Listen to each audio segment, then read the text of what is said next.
The different NGOs of Garo Hills today, the 16th of February 2022, called for the second day office picketing at the office of the Garo Hills Autonomous District Council to protect and preserve the Garo culture as per the 6th schedule of the Indian Constitution.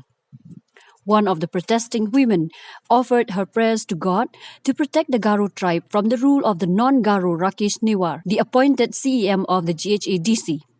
Various NGOs and local citizens came together as one voice and started to protest against RAKESH NEWAR SANGMA.